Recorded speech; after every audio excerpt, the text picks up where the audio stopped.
People who cater to the super rich. What things have you seen? My friend Chris used to work as what Jaguar called a heritage client liaison in the UK. Basically, that meant if you were rich enough, or titled enough, you didn't just go down to the dealership and kick tires. You got assigned to Chris, someone who knew every single stitch, bolt, engine spec, trim option, and color swatch from Jaguar's current and legacy catalogs. Chris didn't work on commission. His job wasn't to upsell. His job was to make extremely wealthy people feel like Jaguar existed solely to serve them. His office was in a special wing of the London showroom. Leather chairs, vintage racing memorabilia, espresso machine that cost more than my car. Anyway, one day Chris gets a call from his manager. A Saudi prince is flying into London and wants to spec out the new Jaguar F-Type. This was just after it launched, and it was the car to be seen in if you had money and taste. Chris prepares everything. They block off the entire day, arrange security, refreshments, prayer space, the works. The prince arrives late morning. Not a huge entourage, just 2 bodyguards and what Chris called a personal efficiency aide, which is apparently what you get when a personal assistant isn't personal enough. The guy was polite, sharp, and never once looked at a phone. They spend the next 6 hours going through everything: engine type, interior stitching, sound system calibration, carbon fiber trim options, custom engraving, tire width, brake caliper color, you name it. Chris said it was the most meticulous build he'd ever done. The prince knew exactly what he liked, didn't like, and what he wanted changed. They even rang the factory's design team directly to see if a specific type of stitching from a Range Rover could be adapted for the F-Type seats. By around 6 p.m., they had the car completely spec'd out. Final price was just under 125,000 talents. Chris starts pulling out the paperwork, ready to wrap things up, when the prince says, "There's just one detail I haven't decided: the color." At the time, the F-Type came in 16 factory colors.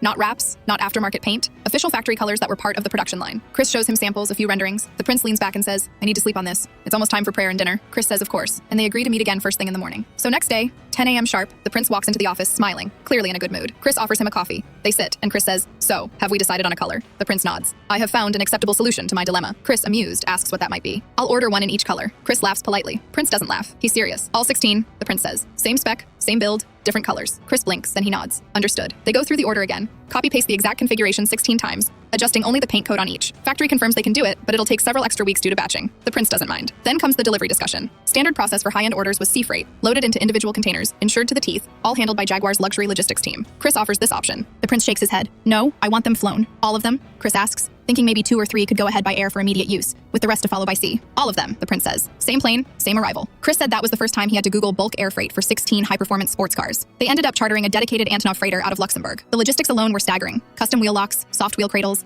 impact padding, tailgate loading calculations, everything had to be perfect. Each car was assigned a specific spot in the hold to balance the weight properly. From order to delivery, the whole thing took just under 5 months. Chris didn't get to go to Saudi Arabia for the drop-off, but he got the report. A private airstrip, a receiving team of 30 people, temperature-controlled hangar with custom-built glass dividers for display. Each car was registered with a slightly different plate, and a team of detailers was hired just to maintain the cars in showroom condition between uses. The total cost, including cars, air freight, taxes, import fees, and logistical coordination, was just shy of $2.5 million.